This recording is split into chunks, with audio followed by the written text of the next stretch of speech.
नमस्कार साथियों, बहुत बहुत स्वागत है आपका अपने YouTube चैनल अमृत ज्ञान में। प्रिय साथियों, आज इस वीडियो के माध्यम से हम बात करने जा रहे हैं शनि और मंगल की युति, जो कि एक बड़ी विस्फोटक युति कही जाती है। कुंडली के जिस भाव में भी ये युति बनती है, उस भाव से संबंधित शुभ फलों में ये कमी ले आती है और अशुभ फलों में ये बढ़ा देती है, अशुभ फलों को बढ़ा देती है। साथियों, किसी भी भाव में इस युति का बनना अच्छा नहीं कहा जाता। शनि और मंगल दो विपरीत ऊर्जाएं। शनि जो कि धैर्य के कारक होते हैं, न्याय के कारक होते हैं, जो शनै शनै चलते हैं, धीमे धीमे चलते हैं, और मंगल जो ऊर्जा के कारक हैं, ताकत के कारक हैं और आपके अंदर अनुशासन के कारक हैं। जब भी ये शनि और मंगल की युति किसी भाव में बनती है तो उस भाव से संबंधित खराब प्रभाव देखने को जन्म कुंडली में अवश्य ही मिलते हैं। जब भी ये कुंडली लग्न भाव में बनती है, ऐसे व्यक्ति को हमेशा एक्सीडेंट, चोट चपेट लगने का भय हमेशा बना रहता है, और खास तौर पर शनि या मंगल की महादशाओं में। जब भी शनि और मंगल की युति द्वितीय भाव यानी कि धन, कुटुंब और वाणी के भाव में बनती है, ऐसे व्यक्ति की जो वाणी होती है बहुत ही कर्कश और कठोर हो जाती है इस युति में। यहाँ पर धन का नाश कराने वाली ये युति होती है, और परिवार से, अपने पारिवारिक माहौल में जो है वो एक अशांति का वातावरण ये युति पैदा करने के लिए पर्याप्त है। जब भी शनि और मंगल की युति तृतीय भाव में बनती है तो ऐसे व्यक्तियों को कभी भी रिस्क लेकर के कोई भी कार्य नहीं करना चाहिए, वरना ये औंधे मुंह गिरने का काम इनका होता है। यदि ये कोई काम रिस्क लेकर के कर दें, उसमें पैसा फंसा दें, तो ये जरूर उसमें हानि उठाते हैं। साथ ही ये युति इनके छोटे भाई बहनों की सेहत के लिए, स्वास्थ्य के लिए और उनकी शिक्षा के लिए भी ये युति सही नहीं कही जाती।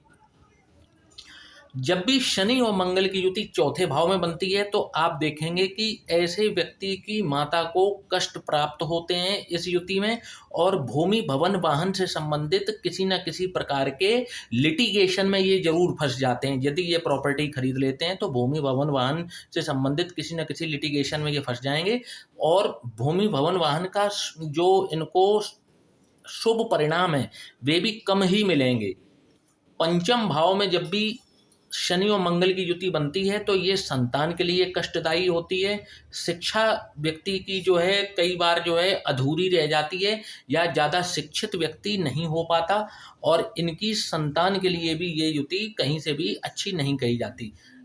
छठवें भाव में जब भी ये युति बनती है तो ऐसा व्यक्ति अपने शत्रुओं का संहारक तो होता है कि शत्रुओं को, परंतु ऐसे व्यक्ति के शत्रु भी बहुत बड़े बड़े होते हैं, और यहाँ पर बैठे हुए ये युति व्यक्ति के ऊपर अत्यधिक ऋण डालने का काम, और ऐसे व्यक्ति के कई शत्रु बना देती है ये युति। जीवन में ऐसे व्यक्तियों के कई शत्रु बन जाते हैं, बड़े बड़े शत्रु बन जाते हैं, और रोग भी इनको जब भी लगेंगे तो भयानक रोग लगते हैं इनको, मतलब जल्दी सही होने वाले रोग इनको नहीं लगते। जब भी ये रोग के चपेट में आते हैं तो इनको काफ़ी मुसीबत का सामना करना पड़ जाता है। जब भी ये युति सप्तम भाव में बनती है, वैवाहिक रिश्ते के लिए बिल्कुल भी ठीक नहीं है। व्यक्ति को अनावश्यक क्रोध आता है, व्यक्ति के अंदर चिड़चिड़ापन आता है, और यही कारण इनकी वैवाहिक रिश्ते में, दाम्पत्य जीवन में कटुता लाने का कार्य कर देता है। जब भी शनि और मंगल की युति अष्टम भाव में बनती है तो ये इनके कैरियर के लिए बिल्कुल भी अच्छी युति नहीं होती। धन संबंधी मामलों में इनको बहुत हानि उठानी पड़ती है। धन कमाने के लिए इनको अत्यधिक मेहनत करनी पड़ती है। साथ ही यहाँ पर शनि और मंगल की युति एक्सीडेंट के खतरे को बहुत ज़्यादा बढ़ा देती है। ऐसे व्यक्तियों को नेत्र से संबंधित भी कोई ना कोई रोग जीवन में लगता है। इनको नेत्र से संबंधित समस्या भी जीवन में जरूर आती है। शनि और मंगल की युति जब भी भाग्य भाव में बनती है तो ये युति पिता के लिए अच्छी नहीं कही जाती। पिता का जीवन संघर्षपूर्ण कर देती है। साथ ही व्यक्ति जो है नास्तिक हो जाता है, ईश्वर में विश्वास नहीं करता है।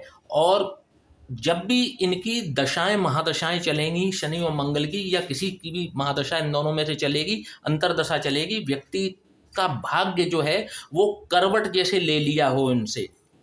इनके मन में इस तरीके के थॉट भी आ जाते हैं कि यदि ईश्वर ने मेरे लिए कुछ नहीं किया तो मैं भी ईश्वर के लिए कुछ क्यों करूं। इतने नास्तिक ये हो जाते हैं, इनकी सोच हो जाती है। दशम भाव में ये युति जो है वो स्वयं जातक के लिए तो अच्छी कही गई है कि दशम भाव में जब भी ये युति बनेगी, क्योंकि दोनों काल पुरुष की कुंडली के हिसाब से भी देखा जाए तो शनि इस भाव के मालिक बनते हैं, तो यहाँ पर कारक होते हैं, मेहनत ज़्यादा कराते हैं, और मंगल भी दशम भाव में दिग्बली हो जाते हैं। तो यहाँ पर दो ऊर्जाएं दशम भाव में जब भी मिलेंगी तो ये जातक के लिए तो सही होती हैं, परंतु इनके पिता के लिए ये कष्टकारी सिद्ध हो जाती हैं। ऐसा जातक जो है टेक्निकल फील्ड में शिक्षा ले सकता है, इंजीनियरिंग की पढ़ाई कर सकता है, और उसमें नाम भी ऐसे व्यक्ति का जरूर हो जाता है, परंतु इसमें भी उसको पहले संघर्ष बहुत करना पड़ता है। इस युति के कारण इनको संघर्ष करना पड़ता है, लेकिन उसका रिजल्ट भी उतना फ्रूटफुल इनको मिल जाता है जब भी ये युति दशम भाव में बनती है। एकादश भाव में जब भी ये युति बनती है, ऐसे व्यक्तियों को अपने खास और निकट के मित्रों से जबरदस्त धोखा मिलने के पूरे पूरे प्रबल चांसेस होते हैं, और ये युति कई बार जो है व्यक्ति को इल्लीगल कार्यों से धन कमाने के लिए प्रेरित करती है। और जब ये इल्लीगल कार्यों से धन कमाते हैं तो ये फंसते भी हैं, कोर्ट कचहरी के इनको चक्कर भी लगाने पड़ जाते हैं। इसके बाद में जब भी शनि और मंगल की युति द्वादश भाव में बनती है तो ऐसे व्यक्तियों को नेत्र से संबंधित और त्वचा से संबंधित कोई ना कोई रोग लगा रहता है। ऐसे व्यक्तियों को भी कई बार जो है वो लिटिगेशन में फंसते हुए देखा जाता है, किसी कोर्ट कचहरी के चक्करों में फंसते हुए देखा जाता है। कई बार तो ये युति व्यक्ति को छोटी बड़ी जेल यात्रा तक करा देती है। व्यक्ति की जो खर्चे होते हैं वो उसकी आय से अधिक होते हैं, जिस कारण से कई बार ये ऋण के कुचक्र में भी फंसते हुए इस युति में जब भी द्वादश भाव में होगी तो ये देखे जाते हैं। रोग भी जब भी इनको होंगे तो गंभीर रोग इनको लगते हैं, जिसको सही होने में भी काफ़ी समय लग जाता है, इनकी रिकवरी होने में भी काफ़ी समय लग जाता है यदि ये रोग के चपेट में आते हैं। साथियों, आशा करता हूं कि आपको ये आज का हमारा वीडियो पसंद आया होगा। यदि आप भी अपनी कुंडली का विश्लेषण कराना चाहते हैं तो नीचे दिए हुए इस व्हाट्सएप नंबर पर आप हमसे संपर्क कर सकते हैं। जय श्री राम।